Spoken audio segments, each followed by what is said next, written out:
Today's topic is Class A power amplifier. Depending on how the load is connected at the amplifier output, we have two types of Class A power amplifiers. I'll repeat, depending on how the load RL is connected at the output of the amplifier, we have two types of Class A power amplifier. One is series fed Class A power amplifier and other is transformer coupled Class A power amplifier.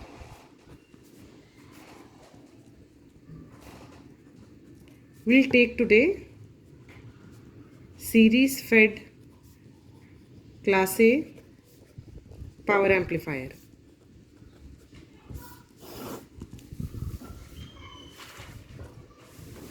The circuit diagram is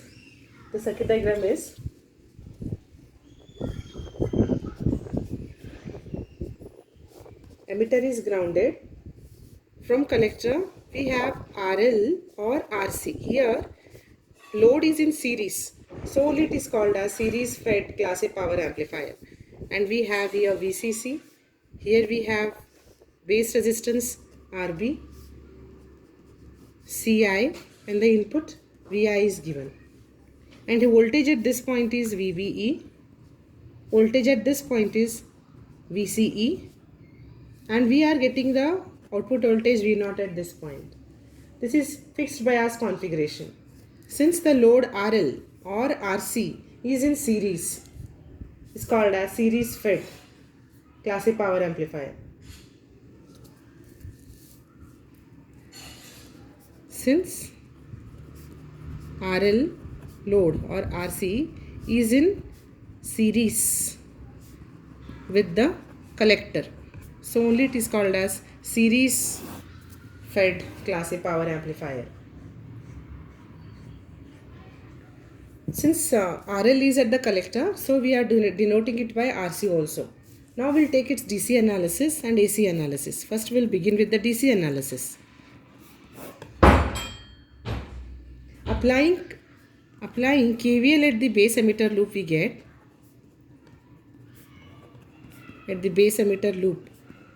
get if you apply the KVL at base emitter loop, so what we get here, starting from at this point VCC, and then current here is IBRB, and then VBE is equals to 0. Now we'll apply this VCC minus IBRB minus VBE is equals to 0. From this, if I want to find IB, it is VCC minus VBE is equals to IB into RB. From this we calculate IB as VCC minus VBE divided by RB. This is the formula for the base current. I'll repeat this once again. Now we are starting with the Class A power amplifier. Depending upon how the load is connected at the amplifier output, we have two types of power amplifiers, Class A power amplifiers. One is series fed Class A power amplifier. The other is transformer coupled Class A power amplifier. Now we'll begin with the first one, series fed Class A power amplifier. Here the load is in series with the collector. This is our collector, this is our base, and this is our emitter. Since the load is in series with the collector, so it is called as series fed Class A power amplifier. Now we'll take its DC and AC analysis. We'll begin with the DC analysis. In the DC analysis, we apply the Kirchhoff's voltage law to the base emitter loop. So we have VCC minus IBRB minus VBE is equals to 0. From this we get IB as VCC minus VBE divided by RB. Now similarly we apply the Kirchhoff's voltage law KVL to the collector emitter loop. Then we get, just see if we apply KVL at the collector emitter loop, then we get VCC minus ICRC minus VCE is equals to 0, or IC is equals to VCC minus VCE divided by RC. This is for the collector current IC. Or it can be written in the standard form as IC is equals to minus 1 upon RC into VCE plus VCC divided by RC. Here RC is denoted as RL, so 1 upon RL into VCE plus VCC divided by RL. The same expression is compared with y is equals to mx plus c. Here the slope is 1 upon RL. If we draw the graph, then we get the graph is VCE versus IC. This is the characteristic of, if we go on varying the VCE voltage and we measure the collector current IC, then we get this type of response. For a fixed IB, we go on varying VCE and then we go on varying VCE and we measure the collector current IC. The graph is of this shape. And if you find the DC load line, this is our DC load line and this is our Q point. This is our Q point.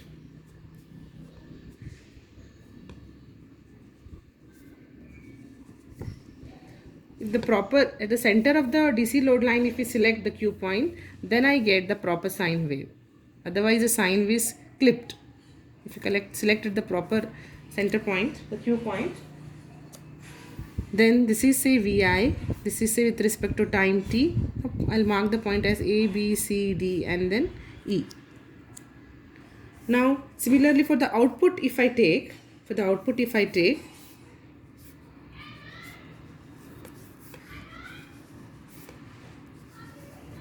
then it is V0, output current. This is output current. With respect to time, if we take, then the wave is like this way. Complete sine wave we get. And the points I'll mark it as A, B, C, D and then E. If the Q point is properly selected, then the wave will not be clipped off. Similarly,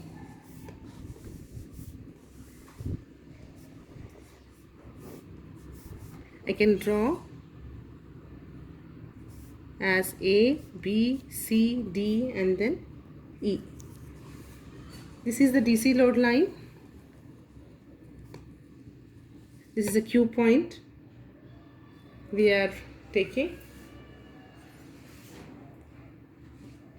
We have drawn. Now we'll go for the AC analysis. This is the DC analysis. Now we'll go for the AC analysis. We'll go for the AC analysis.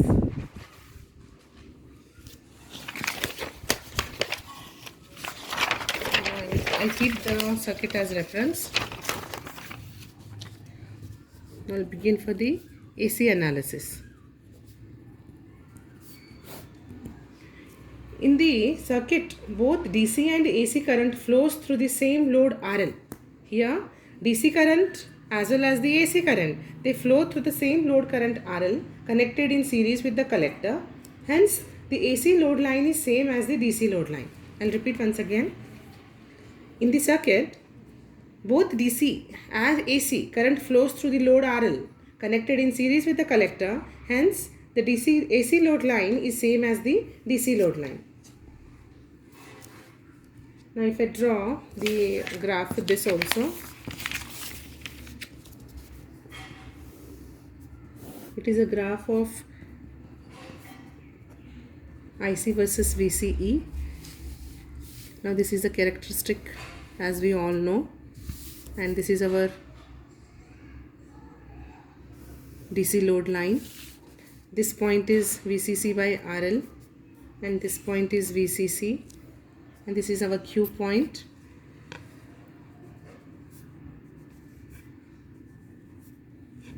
If I find VI from this, I'll get VI like this. Correct sine wave I get.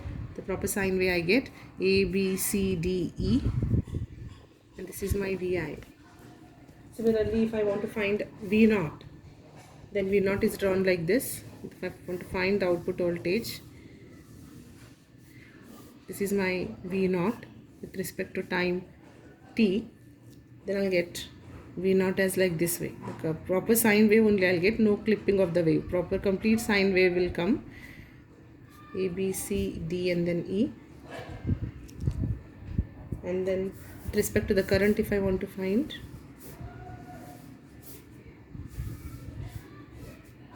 proper sign without clipping I get, and this is I naught max or the IC max, and this point is IC minimum. A, B, C, D, and then E.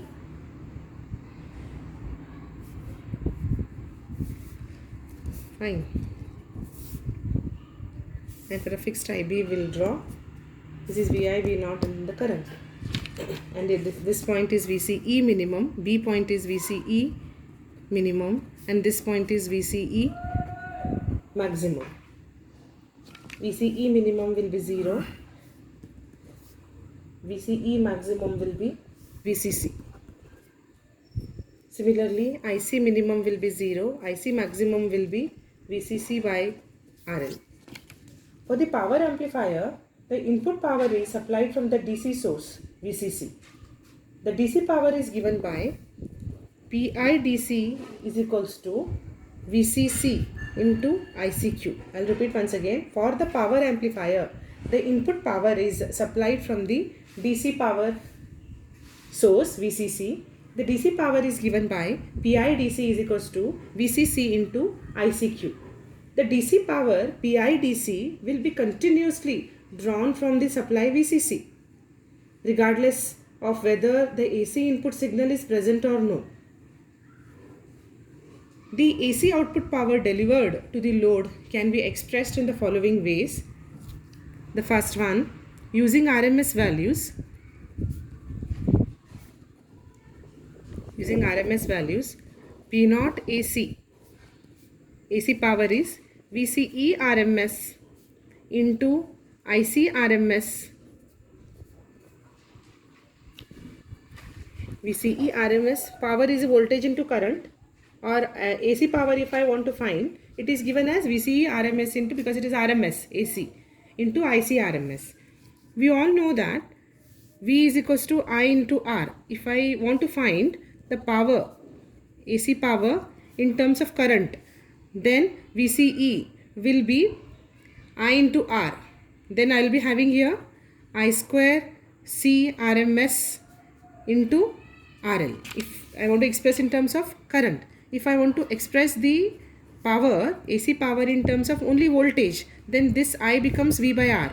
It becomes VCE square by R. So we'll be having VCE RMS square divided by RL. This is completely in terms of current and this is completely in terms of voltage. I'll repeat once again. The AC power is VCE RMS because it is AC. IC RMS as it is AC. Now if I want to express this AC power in terms of only current, then only in terms of current, then V becomes I into R. If I substitute here, I'll get IC RMS square into RL.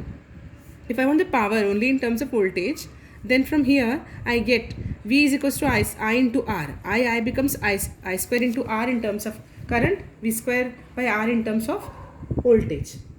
Now using peak values, if I want to find the power using the peak values, if I want to find the power, then VCE RMS will be VCE peak value divided by √2, or IC RMS becomes IC peak value divided by √2.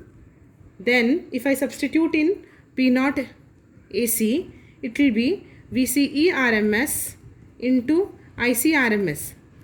Then just substitute these values, then I get VCE peak divided by √2 into IC peak by √2.